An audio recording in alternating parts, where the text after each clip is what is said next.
Hello everyone, welcome to APAB ফুজিস। আশা করি তোমরা সবাই ভালো আছো। আর এপিএবি ফুজিসের কিচেনে আরও একটা নতুন সুস্বাদু রেসিপি নিয়ে চলে এসেছি, শাহি আলুর দম। যার জন্য লাগবে কাজু বাদাম, পোস্ত, আদা কুচি, নারকোল, তার সাথে চারমগজ লাগবে, কাঁচা লঙ্কা লাগবে, কিশমিশ লাগবে, আর লাগবে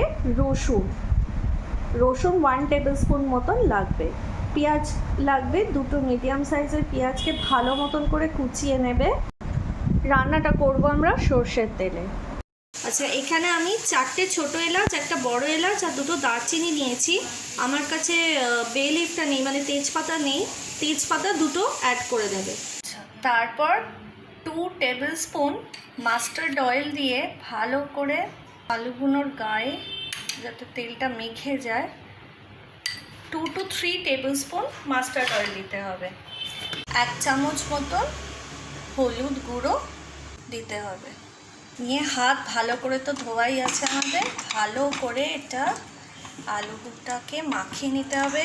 হলুদ গুঁড়ো আর সর্ষের তেলটা দিয়ে ভালো মতন করে মাখাতে হবে। প্রত্যেকটা আলু যেন ম্যারিনেট হয়ে যায় ভালো করে।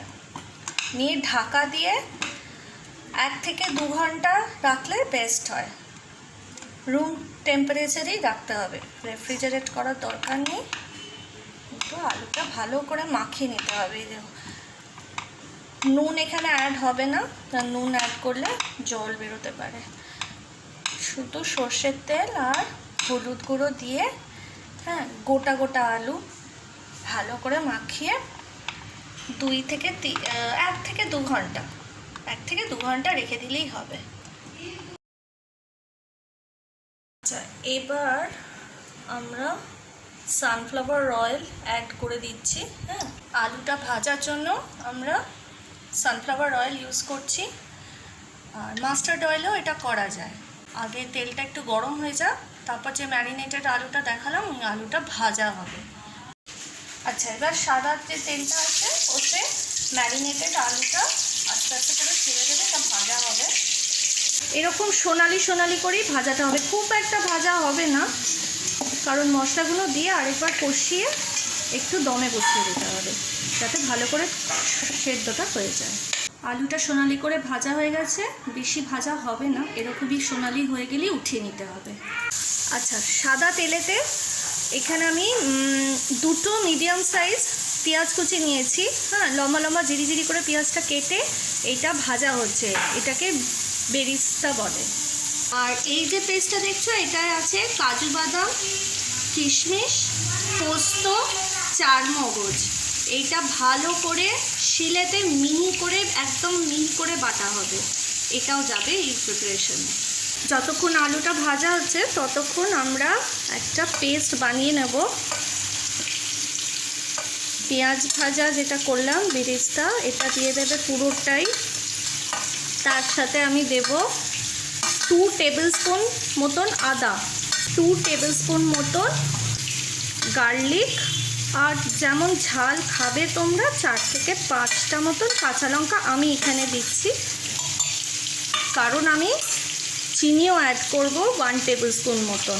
ঠিক আছে, এটা ভালো করে পেস্টটা হবে, একদম মিহি পেস্ট হবে। যে দেখো ওখানে দেওয়া আছে আদা কুচি, রসুন কুচি আর 5টা মতো কাঁচা লঙ্কা, ছোটো ছোটো 5টা কাঁচা লঙ্কা, যে যেরকম ঝাল খাবে, কারণ আমি এখানে 1 টেবিল স্পুন চিনিও অ্যাড করব। আচ্ছা, আর 2 চামচ মতন নারকোল কোড়া দিয়ে দেবে। এটা অপশনাল, যারা নারকোল ভালোবাসে তারা দিতে পারো, না দিলেও কোনো ব্যাপার না। আচ্ছা, এবার 4 থেকে 5টা মতন ছোটো এলাচ, একটা বড় এলাচ আর 2টো দারচিনি তেলের মধ্যে দিয়ে দিতে হবে। ওই জিনিসটা দিয়ে যে পেস্টটা বানালাম সেইটা আমি 14টা আলু পিস দিয়ে করছি, তাই 4 চামচ রিপিট করে নিতে হবে, 4 টেবিল স্পুন। আচ্ছা, এবার কাজু বাদাম, কিশমিশ, চারমগজ, পোস্ত বাটাটা আমরা দিয়ে দেবো। তার আগে গ্যাসটা একদম কমিয়ে দেবে। এই পেস্টটা 6 থেকে 7 চামচ মতন দিয়ে দিতে হবে। ঠিক আছে, এবার স্বাদ মতো নুন দিয়ে দেবে, বেশি নুন দেবে না, কারণ নারকোল বাটা আছে তো নারকোলে অলরেডি একটু নুন থাকে। তারপর ওই যে বললাম একটু মিষ্টি মিষ্টি হবে, ঝাল ঝাল হবে। তো এবার যারা ঝাল খায় তারা 2 টিস্পুন সুগার দেবে। আমার রান্নায় দেখবে সবসময় আমি একটু করে পিঞ্চ হলেও সুগারটা অ্যাড করতে বলে দিই। তাতে কি হয়, সল্টটা ব্যালেন্স থাকে, হ্যাঁ, টেস্টও ভালোই হয়, খারাপ হবে না। এইখানে যেমন আমি 4 to 5, আমার দেখো চামচের এটা হচ্ছে সাইজটা খুব ছোট, এটা না টিস্পুনই, এইটা 5 থেকে 6 চামচ দিলাম। এটা একটু ঝাল মিষ্টি সব মিশিয়ে হবে। এবার এটা ভালো মতন কষানো হয়ে গেছে। তো যে ভাজা আলুগুলো আস্তে আস্তে করে এর মধ্যে দিয়ে দিতে হবে, নিয়ে আরেকবার কষাবো। এবার ভাজা আলুটা ওর মধ্যে দেওয়ার পর ভালো করে নাড়তে হবে, যাতে মশলার সাথে আলুটা একদম মোটামুটি মিশে যায়। এবার একদম গ্যাসের আঁচটা কমিয়ে দিতে হবে। তারপর দেখো এখানে ঘরের পাতা দই, টক দই, এটা এই যে এই হচ্ছে স্পুনের মাপ, হ্যাঁ, মোটামুটি 3 চামচ, পুরো 3 থেকে 4 চামচ ভালো করে দিয়ে দেবে, কিন্তু গ্যাসের আঁচটা কমিয়ে দেবে, নইলে লাম্প হয়ে যেতে পারে। আর দইটা খুব ভালো করে ফেটিয়ে নিতে হবে। এবার একটু আঁচটা বাড়িয়ে নেবে, হ্যাঁ, বাড়িয়ে নিয়ে এই যে দেখো ভালো মতন করে এটা কষানো হবে। আর এরপরে আমি এটা ঢাকা দিয়ে দেবো, হ্যাঁ, জল এখন দেব না, জল দেব 20 মিনিট পর। যে বাটিটায় দইটা ছিল ওরই মধ্যে একটু জল দিয়ে ওটাকে ধুয়ে ভালো করে দিয়ে দেবো। আর এখন আপাতত একদম গ্যাসের আঁচটা কমিয়ে দিতে হবে, নিয়ে চাপা দিয়ে দিতে হবে। 20 মিনিট পর ঢাকাটা উঠিয়ে ওই যে বললাম দইয়ের যেখানে ছিল ওই বাটিটা 1 বাটি মতো, দেখো আমার বাটির মাপটা হচ্ছে এটা, মোটামুটি মিডিয়াম সাইজ বাটি, এই 1 বাটি। এবার পরে যদি লাগে একটু দেওয়া যাবে, কারণ খুব একটা জলে এটা সেদ্ধ হবে না, ওই তেল দিয়ে আর টক দই আছে, ওতেই জল ছাড়বে, টক দইতে জল আসবে, তাই বেশি জল হবে না, একটু মাখা মাখা হবে এটা আলুর দমটা। এবার দেখো 30 মিনিট পর ঢাকাটা খুলে দেবে, নিয়ে দেখো আলুটা ভালোই সেদ্ধ হয়ে গেছে। এই যে কেটে গেল, একটা গোটা আলুকে একটু দেখবে যে কেটে যাচ্ছে সবই, হ্যাঁ, তার মানে রান্না আমাদের রেডি।